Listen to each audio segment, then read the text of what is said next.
Security Dialogue Group, Australia, Japan, India, and the United States would actually have a virtual meeting. They already had it.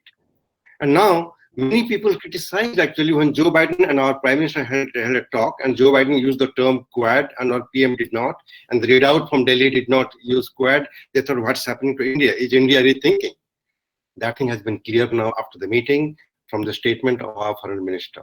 So these are the positive things that has happened.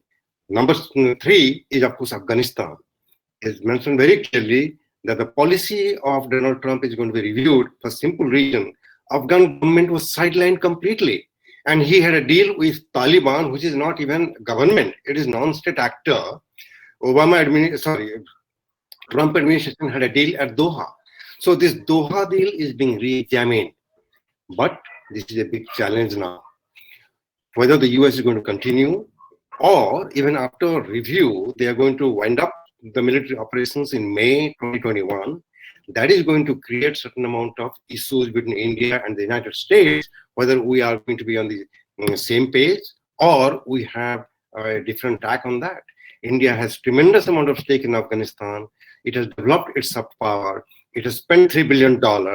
And that's a lot of money for a country like India in Afghanistan. And whatever happens in Afghanistan will have a spillover effect in Pakistan and then onto India, the terrorism issue. So here also, I would say within 30 days, I think the administration has given the right kind of hint, but we don't know what's going to happen in the future. However, now, this is the good news.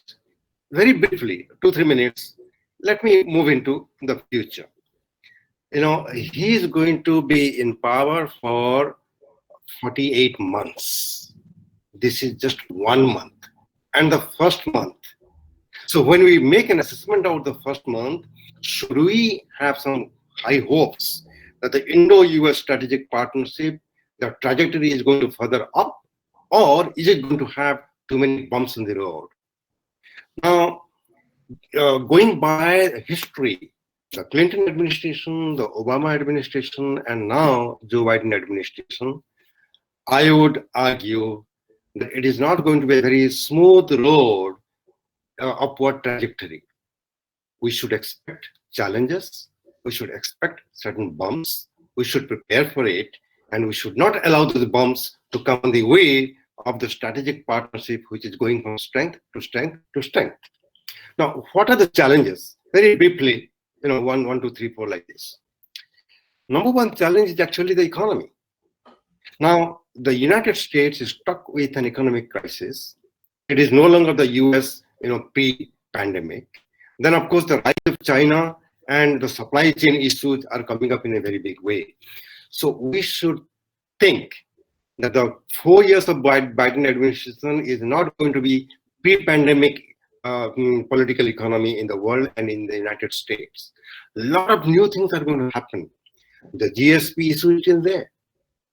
Tariff is still very high, right? The IPR issues are still there. So the big challenge for Indian diplomacy would be to resolve those things as soon as possible. We tried our best to have a trade deal with Trump. We failed to do that even when he came to India. He went to Gujarat and then came to Delhi. We could not do that. This is the time we must do, because new kinds of issues will come up. Sooner we resolve those issues, better it is for us. Number two, there are elements in the Democratic Party in the United States, particularly in the US Congress, who are the bleeding hearts and the champions of human rights, talk anything and everything about every other country. There are certain critical issues in India which we strongly feel, the Indians strongly feel they are the internal matters of India, and we are trying to handle the democratic way that we have been doing. But there are statements coming from Washington, D.C., which is in a way teaming up even with the Pakistan lobby in Washington, D.C.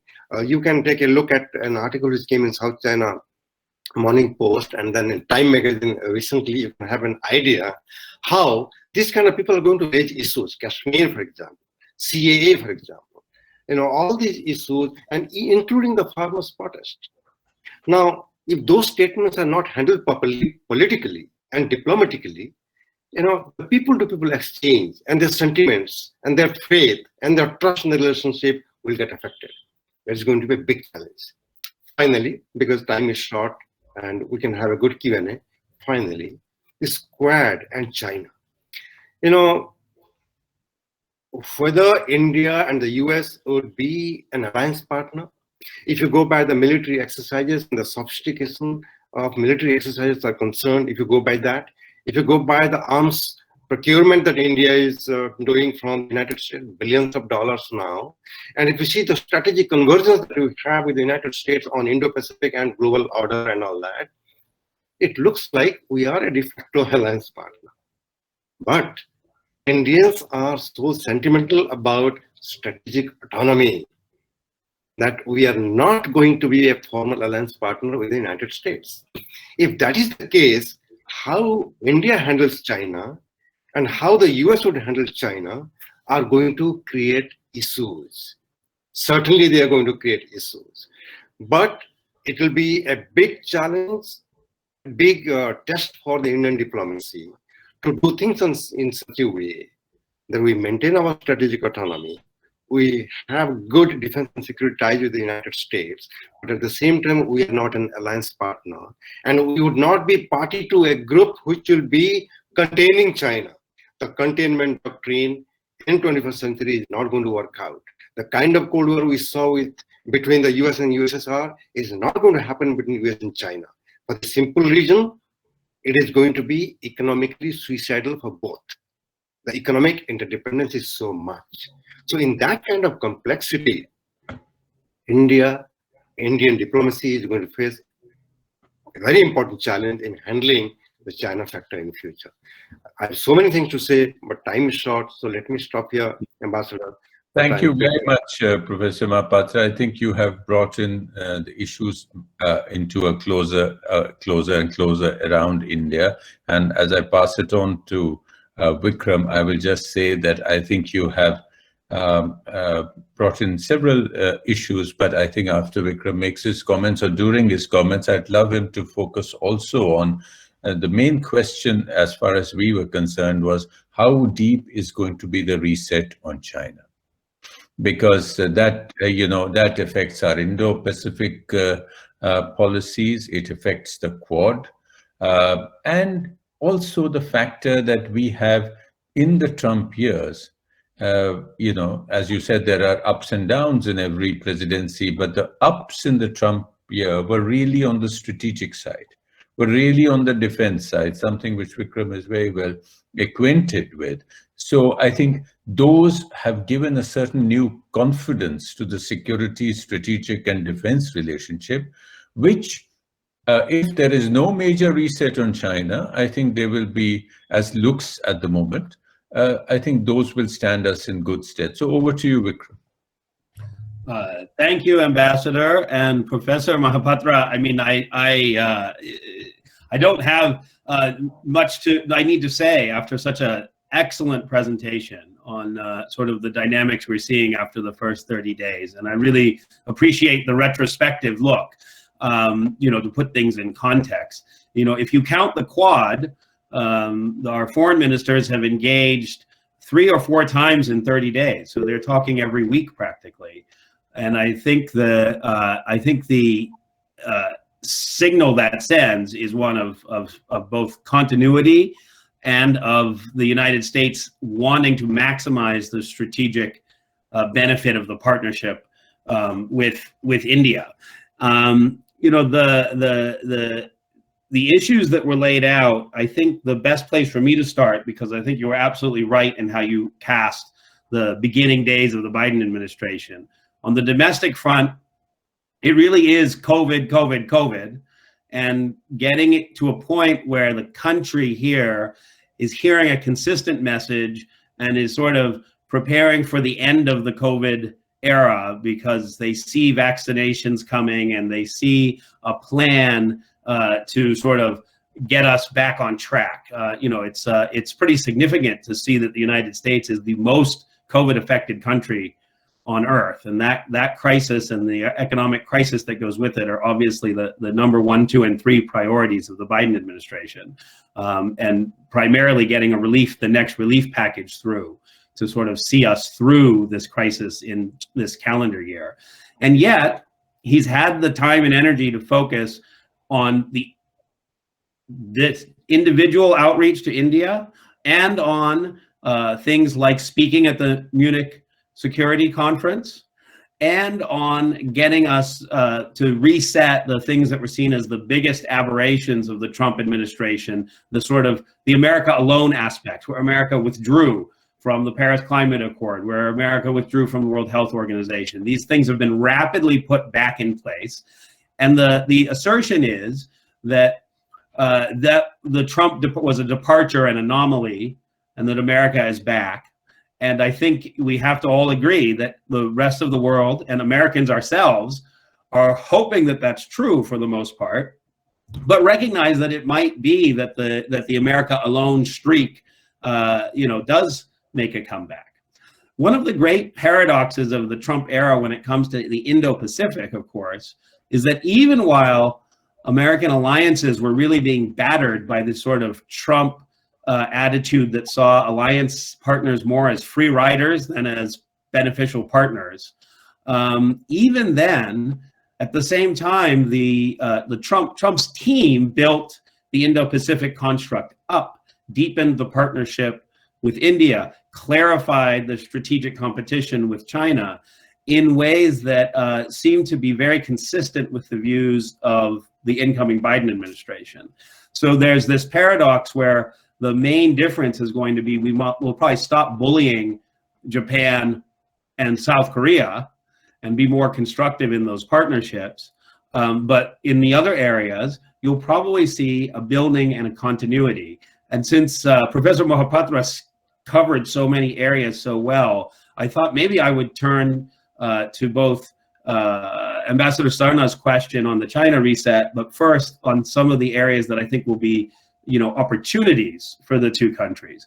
So look, the old priorities, the two most successful areas were defense and security cooperation in the Trump administration. We concluded all of the enabling agreements, which means in practical terms that India is seeing real-time geospatial intelligence on the China-India border coming from US intelligence assets, ISR assets. So US satellite feeds are going in real time to the Indian partners. This is pretty revolutionary. It means that India is able to have the highest level of the communications links between it for its own use and for use with the United States and other US allies and partners. And so a lot of substantial progress on the defense relationship. So that will be an area of continuity. And interestingly, because the Trump administration wasn't interested in green energy, the United States and India did a lot to partner on other energy sources, natural gas and those sorts of areas. So those are in place and doing well. And now in the Biden era, there's these huge opportunities. The first, I would say, is global health itself. India as a mass producer of affordable medicines, as a mass producer of vaccines, as a country that can really help third countries manage global health challenges, and even help Americans manage health costs, which are so high here.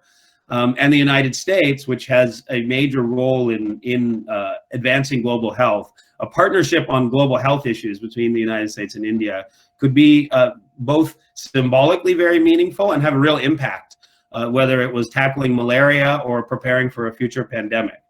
Another area that's ripe for greater cooperation is technology, cybersecurity, 5G issues, setting standards for the digital economy.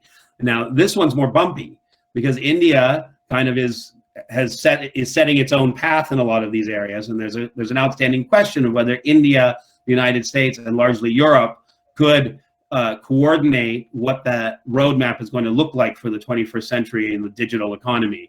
But if we can, that will provide a powerful infrastructure that sort of counters China's expanding of a closed authoritarian model of cyberspace. And I think that's a huge potential area. And then the most obvious and potentially biggest, of course, is a return to climate and clean energy and green economy cooperation.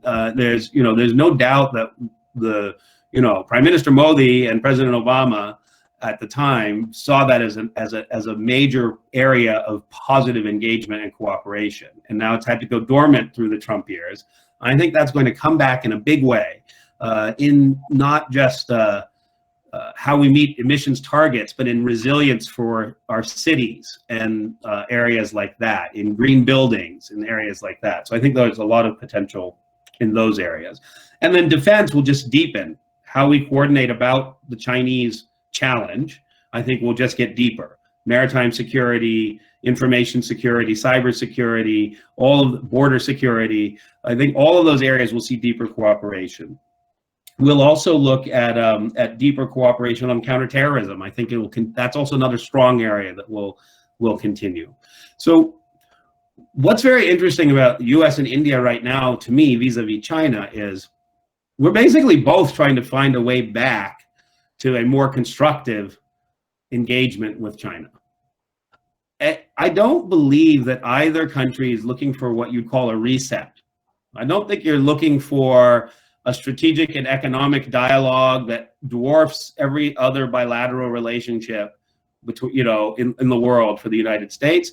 I don't think you're looking for a Wuhan spirit in India. I think we are both facing a very interesting and somewhat strategically similar dynamic with China, which is a continued downward spiral is economically bad, is bad in terms of some global strategic ambitions, ranging from progress on climate to progress on issues like stability in Afghanistan. And so there's areas where we'd like to work together, but we've become very clear-eyed about the strategic gulf, right? We recognize that China is not just seeking to advance Chinese interests, in a benign way, but is actually seeking to change some of the norms and rules of the international system in a way that Beijing sees as beneficial to it, and that it takes a fairly zero-sum approach, at least in some of those issues. Now, that doesn't mean that China takes a zero-sum approach on climate, and there should be a path back to cooperation on climate. That doesn't mean we might be able to end the era of tariffs and sort of trade war dynamics with China and have some sort of productive trade relations. But it does mean that when it comes to territorial disputes in China's immediate area, when it comes to the future of the digital economy, when it comes to cybersecurity, these are basically fundamental differences between both the United States and China and between India and China. And in those areas, US-India cooperation will potentially be determinative about whether our way sort of wins the day in the coming 10 or 20 years, a more free and open way than the Chinese approach. So I think that's seen as a large opportunity. I do think in the economy, a really great win would be some sort of mini trade agreement between the United States and India, building on what was attempted during the Trump administration. But I think it's difficult, and I think it's fairly unlikely that we'll see substantial progress on economic engagement. I think it's notable the United States is going to continue to support India in many international forums, advocate for India to get a seat on the UN Security Council, advocate for India to be in the nuclear suppliers group and complete its sort of normalization into the infrastructure of nuclear capable countries. I think you're going to see a lot of that. But will the United States welcome India into APEC or advocate strongly for that? I'm not sure, because I think the expectation in the US is there needs to be progress on trade and economic engagement that demonstrates India as an advocate of a more free, more open trading system. There's real paradoxes happening too. I expect, although I haven't had any conversations with people in this administration about this issue, so I'm not sure, but I would expect things like the agricultural reforms are things that the United States would see as welcome moves by the Indian government, but ones that have been obviously maybe poorly handled in that they've created such a massive backlash. And then I think there are issues like the delivery of the S-400 and, of course, the human rights issues that Professor Mahapatra mentioned that will be problems if they're not effectively managed, but are firmly in the category of manageable from my perspective.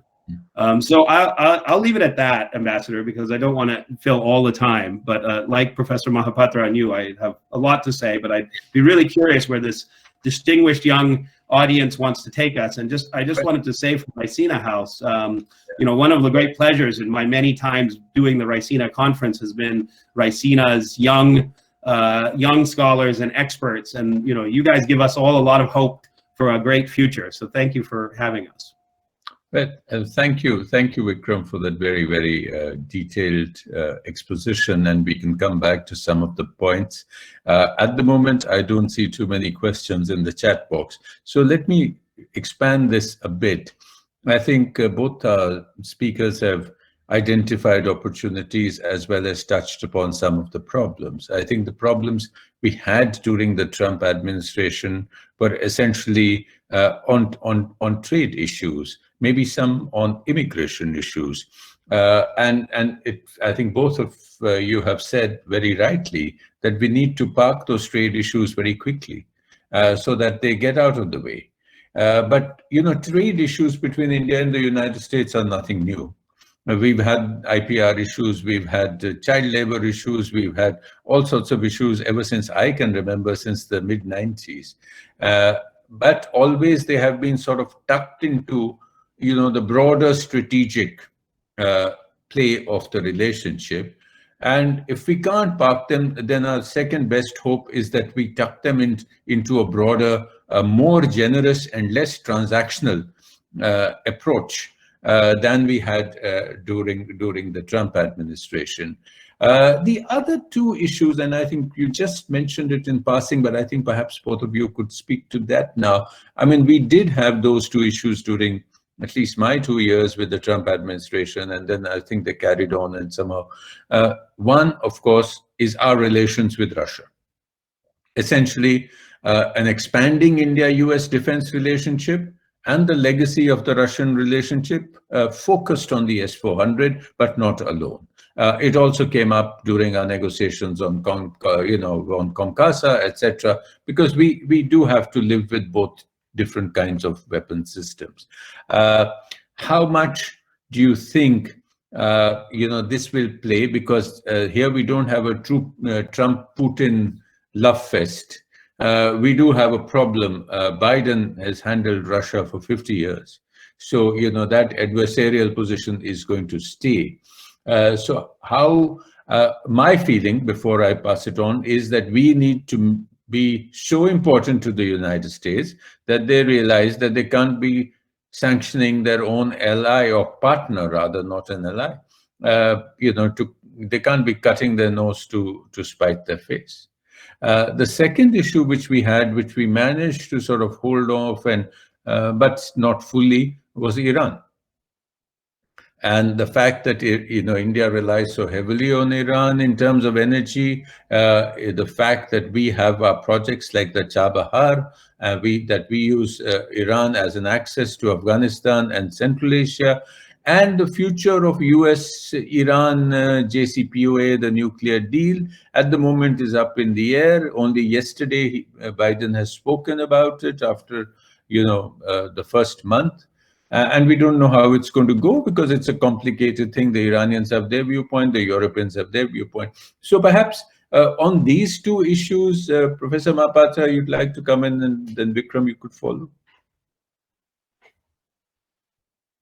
You're still on mute again. You're on mute. On the Russia factor in Indo-US relationship, if I would be part of the dialogue process with Americans, I would argue the following way. Now, whether somebody believes or not, it's a fact. Russia is not the former Soviet Union, both in terms of size and population and ability and ideology, etc., etc. Russia is not a threat to that extent. Number two, this S-400 deal that we have had with Russia, I would again argue that these S-400 missiles are never ever going to be used against the United States and its allies. It is for Indian defense and security purposes only. Then number three, I would argue that whatever Russia does in Syria, or whatever it did in Crimea or eastern part of Ukraine, those things, India doesn't matter. India's view will not matter at all. Rather, the Americans should talk to the Germans and Austrians and others how they are becoming increasingly more dependent on the Russian gas. So the problem is there and not this side. Now, again, I would argue that the way the Americans have managed the relations with Pakistan and the sensitivity that is there in India, they should also understand our strategic compulsion as far as Iran and Russia both are concerned. Now, whether Iran goes nuclear, does not go nuclear, India has minimal role or no role at all. At the same time, India's energy security demands that we get good oil from Iran. So some of the American policies, particularly Congress passing law which have extraterritorial implications, are actually a problematic area. Now, we can always cooperate on areas where we can, but you cannot pass a law and say India must follow it, or Russia must follow it, or so and so must follow it. So this kind of differences will continue into the future. Now, so I would say that if we could manage a very good tie with the United States in spite of Pakistan, and to at some time, despite Sino-US cooperation and collaboration on so many issues, I think we should be comfortable enough to move ahead with strategic partnership despite the Russia factor and the Iran factor. Mm-hmm. Would you like to come in, Vikram? Yeah, I mean, I think these again are both issues that I have watched and been a part of managing, and I have found that they have been actually, if you look at, I would say, the 20 to 2010 period and the 2010 and beyond period, as these two chunks in US-India strategic partnership developing, is sort of the first half, we had lots of flare-ups, and we would get, I would say, we'd sort of get annoyed with each other, and things would, the rocky periods would be pretty disruptive. And then in the last decade, we'd still maybe get annoyed with each other, but the rocky periods generally were much better managed, with one or two exceptions. And on Iran, for example, India has always basically said, we will try to be somewhat accommodating of this concern and we will publicly agree that we do not want Iran to become a nuclear weapons state. We think that's not in anyone's interest. So India has stated that it agrees strategically with the US policy aim there. And it has agreed, and it has been clear that it's, there's limits in terms of how much it can wean itself off Iran. And the United States has been fairly understanding, for example, on Chabahar, but the United States welcomes Indian engagement in Afghanistan. That engagement's not happening through Pakistan, so there's not an alternative. So there's been a fairly realistic approach to most of these issues. And I think, again, if they're handled well, they will be managed, not because one side or the other capitulates, but because we figure out a modus vivendi surrounding them, and we're able to live with it, and we're able to say if we can't live with it, what the implications are, and then we'll deal with that. Even that, I don't think, is actually going to derail a relationship that's grown as deep as it's grown.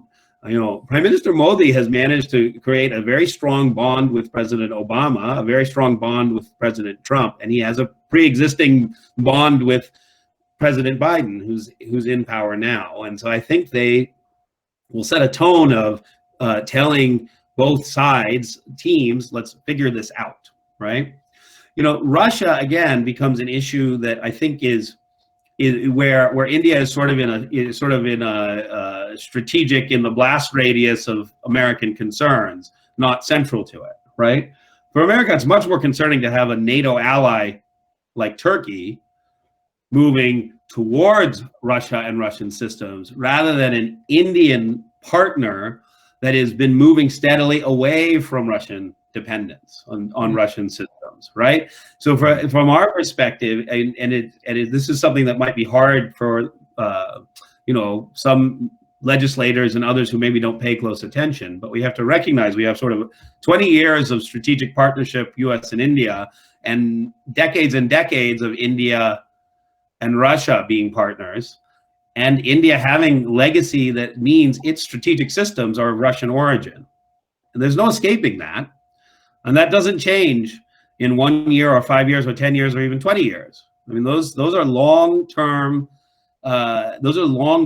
long-standing critical national security systems where India has to have good relations with Russia in order to, just be able to maintain and operate those systems. We're talking about its nuclear arsenal. We're talking about its one nuclear submarine. We're talking about legacy aircraft, right? And so there has to be an understanding that it's not going to be some sort of a break. But I do think that India needs to sort of help the United States get to a positive outcome where these sorts of differences arise. And so continuing the trajectory of deepening partnership and seeing high priority areas, whether it's fighter aircraft or drones or other systems, seeing us continue to mature. If you look right now, we tend to be strong in areas like lift, right? C-17s, naval utility helicopters, things of that nature. But as we move into more of the offensive systems and other things, I think that serves to deepen the partnership. I mean, one of the things that defense systems do is they bring with them a lot of collaboration when you do share a system. And so I think seeing positive movement on that front continuing will help also to manage those sorts of, the sorts of worries. But overall, I would just leave it at this. I can't find a person in the United States that would want to sanction India in the US government, including among critics, right? No one would want to end up there. Now, not wanting to end up somewhere, of course, doesn't mean you don't end up there. As we all know, this is one of the reasons that wars happen, right? So, it's not, it can't be something that's just left to lie in hopes that it'll work out okay. It has to be engaged affirmatively. And within each country, the teams have to have a strategy for how they'd like to see these issues managed. And then together they have to develop in confidence and private discussions with openness what they're going to, how we can move forward in areas like this. And I think that's completely doable. Absolutely. Yeah, respond with one or two yes, things to what Vikram just said. I appreciate it very much. Nobody wants to sanction India at the moment. That's correct. And in fact, we are happy that the United States has sanctioned Turkey, a NATO member, and sanctioned China also on S-400. And on India, it is undecided, or rather, they're not even thinking about it at the moment, and we appreciate that. But at the same time, I hope the US would also appreciate that while we keep on buying some Russian system, the Indian arms bazaar has become so big for American companies. So we are with the United States, and that bazaar size is going to be more and more in coming months and years. This is one. Number two, in order to deal with the Iran issue, I think the American side should also appreciate that we went all the way to buy oil from the United States. The Europeans are not buying it. It's quite far. But Indians bought it. It's a couple of billions of dollars worth of thing. So I think there are areas where we can cooperate. What is necessary is good dialogue and exchange of views and all. And the team that Joe Biden has selected, all of them are so familiar with the Indian counterparts. So I hope that things are going to be much better than what some skeptics are saying right now. I absolutely agree with both of you in the sense that these are issues which need constant tending, and these are issues which can be managed. I mean, I can share my personal experience that, I was the ambassador when we managed the first waiver on the Iran sanctions in November 2018, and also when we saw the amendment coming in on CAATSA, which brought in a waiver. I mean, it's not an India-specific waiver, but the law had no waiver. But so now the law has a waiver, and if the administration feels strongly enough that the country concerned is promoting U.S. strategic objectives, then if they like, they need not press on with the CAATSA Russian sanctions law. So these are issues which can be managed as long as there is confidence, there is trust, there is engagement between the two countries. So I see no reason for too much worry on either of these questions, particularly if the US-Iran relationship improves. Then that gives us a little more elbow room in this thing. I think we have another 10-12 minutes, and I do have some questions, so I would like to bring in some of the ideas brought out by the audience, not all of them, because some of them have been touched in our conversation. But for instance, I think Vikram, you referred to cyber. So there's a question here with recent development in data and cyber governance with respect to Australia on Facebook, and India ready for its cyber governance law. What will be Biden's approach towards it? Is it securing US corporate interests or US values of laissez-faire, free and open internet governance with least regulation? Any views? Yes, I mean that could be a topic of an entire discussion.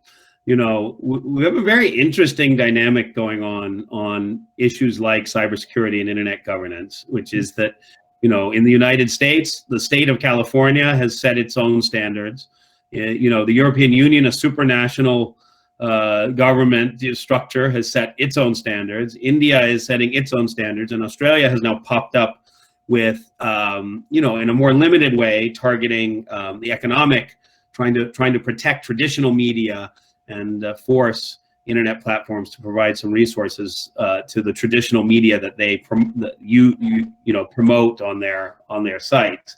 What it suggests is that we are in a period of massive transition and turmoil, and to a degree we've all let it evolve on its own for a couple of decades, and now realize that that there have to be rules, you know. And over the past 10 years, we've seen this rapid development, most notably, you know, Europe and GDPR.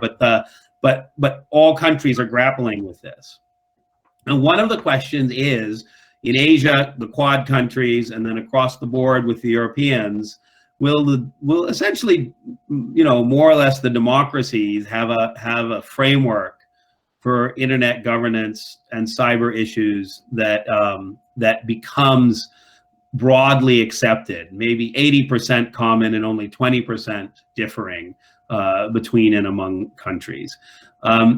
I believe all of us will be defending our corporate interests, and there's no doubt that one aspect of what we see in India right now, in the approach to data localization, data privacy, other areas where India is in a robust debate as it develops its standards and rules. One aspect of that is a desire to provide breathing space for you know, a Reliance Jio or a Tata or someone other domestic champion to emerge in a market that has been, you know, fairly saturated by mostly, I would say, US and Chinese prior to the crisis with China, you know, big players. And so, you know, and I think all the countries are going to be looking at how do we make sure, if we're not advantaging our corporations, how are we making sure they have an even playing field, right? And so I think that is a thing that pulls apart and pulls countries potentially in different directions. But the scale of the opportunity of a level playing field with common rules is very large for all of our companies, because nothing is stopping an Indian provider then from operating in the United States and seizing this market, just as US providers from, you know, WhatsApp to Amazon to Walmart, and, you know, seek to get a foothold in the Indian market. So I find that to be one of the most dynamic areas. I think it's fraught with potential for significant disagreements, but I also think it's full of areas of mutual interest. I mean, we're probably both in the top 5 victims of cyber crime, and cyber crime is costing somewhere in the low trillions of dollars a year in the global economy at this point. So figuring out ways to improve that aspect, also cybersecurity aspects, together could have real lasting benefit and real economic benefit. So you know, the short answer is I don't know. I do know that the new Biden team has put in place some very strong voices and put cyber and cyber cooperation and internet governance and digital economy issues really in a central place. The White House is very well staffed. You have Tarun Chhabra, who came over from Brookings.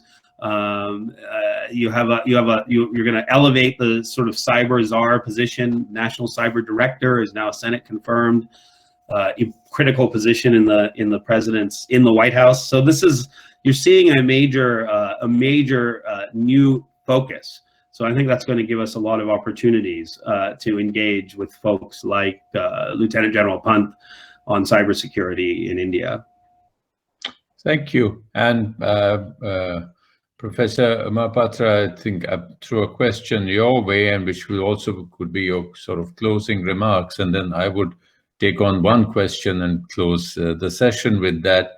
There's a question that says, will Washington embark on a different strategy to re-engineer its approach towards China? Or will it be complacent with the past legacies of its predecessors? I think you spoke to it in your first intervention, but perhaps you could round it off. You know, China is an aspiring superpower, and the existing superpower would not let that happen. So competition is bound to take place. Chinese are worried about a new Cold War. Donald Trump started an economic Cold War. My point of view is there is a cold confrontation going on between the US and China. It's not a war, it's a confrontation. And this confrontation is actually a very interesting combo of competition, rivalry, and low-level confrontation. Now, I can give you any number of examples how it happens. Just for the audience, one little example in South China Sea. The Chinese have reclaimed islands, and they are making military facilities. And American Air Force helicopter would come and hover around that island. And the Chinese guy on land would say, "This is Chinese space, move." Then the captain would say, "No, this is not Chinese space. This is international space. I would not move." Now, then an American ship is coming. On the other side, the Chinese ship. They go so close that if they move further, there could be a real confrontation.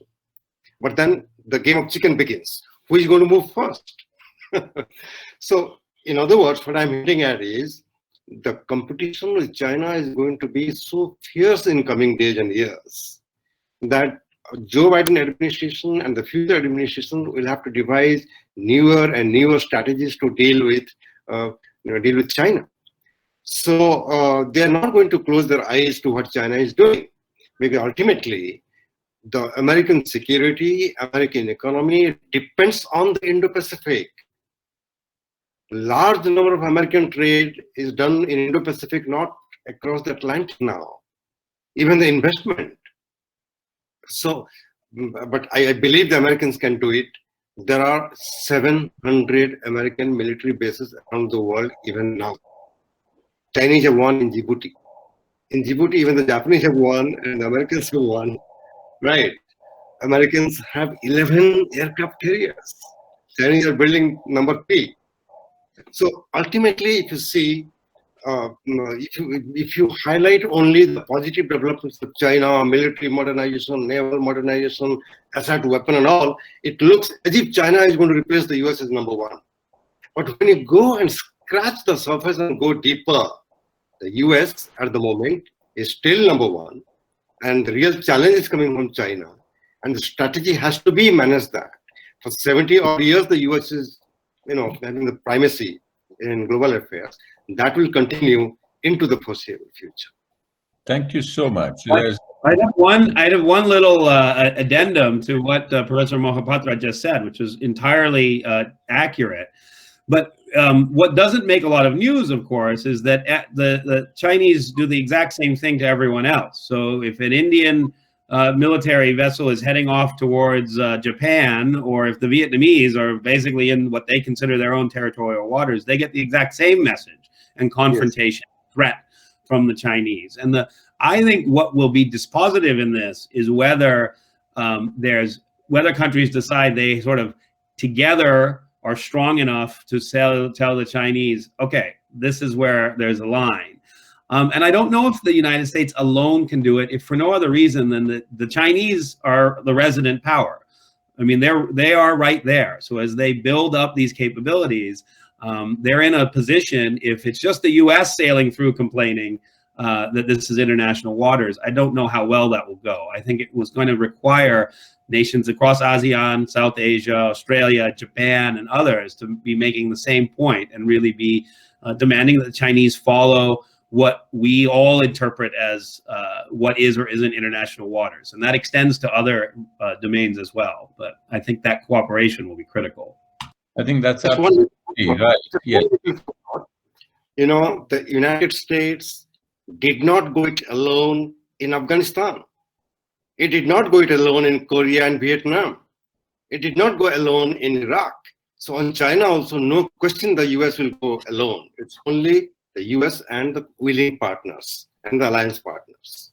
So what we are likely to see is a number of countries who feel threatened in one way or the other by China's aggressive attitudes, its more robust foreign policy and defense policies, are coming together, in what has been termed as bespoke coalitions.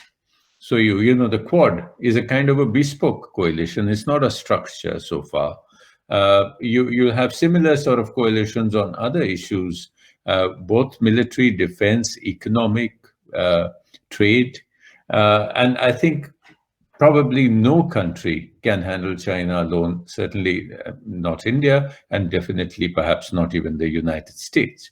So I think that is going to remain the fulcrum of defining many other bilateral relationships. How even the US and Europe, for instance, which is supposed to be a very close relationship, but despite signals from Washington, Europe went ahead with the China investment deal.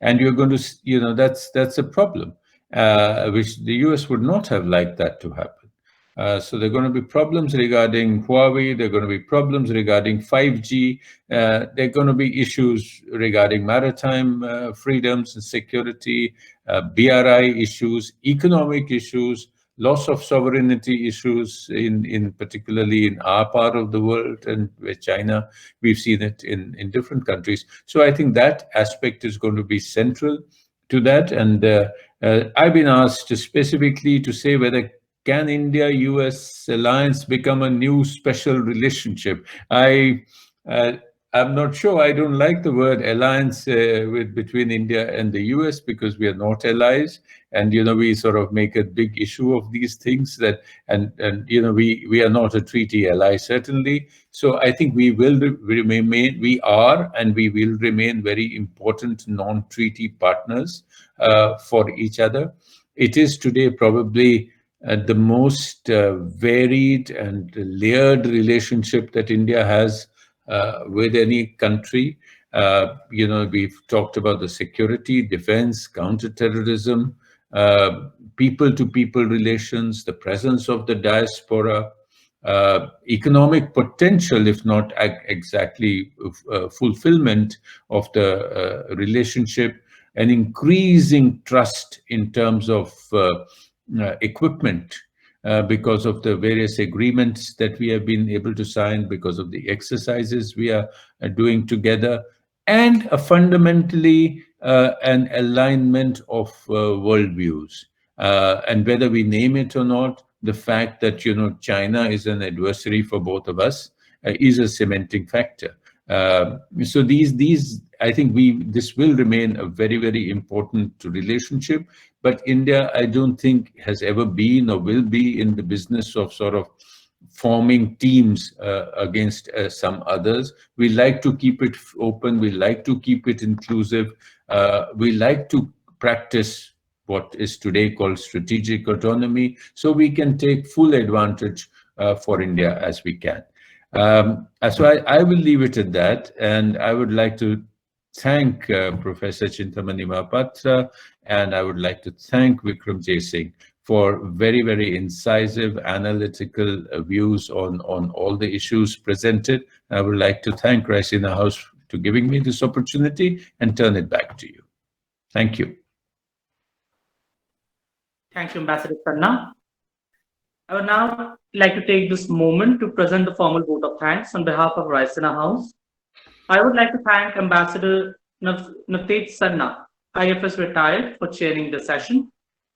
It is my honor to thank Professor Chintamani Mahapatra and Mr. Vikram J. Singh for taking out time from their busy schedule and agreeing to join in as speakers for the session. I would like to extend my thanks to Anushree Singh, Director Research for America's Desk at Raisina House, for planning out the session and executing it. At last, I would like to thank the audience for being so patient and being a part of tonight's discussion. Wishing you a good night and a good day based on wherever you are. Thank you. Thank you. Thank you very much. Thank you.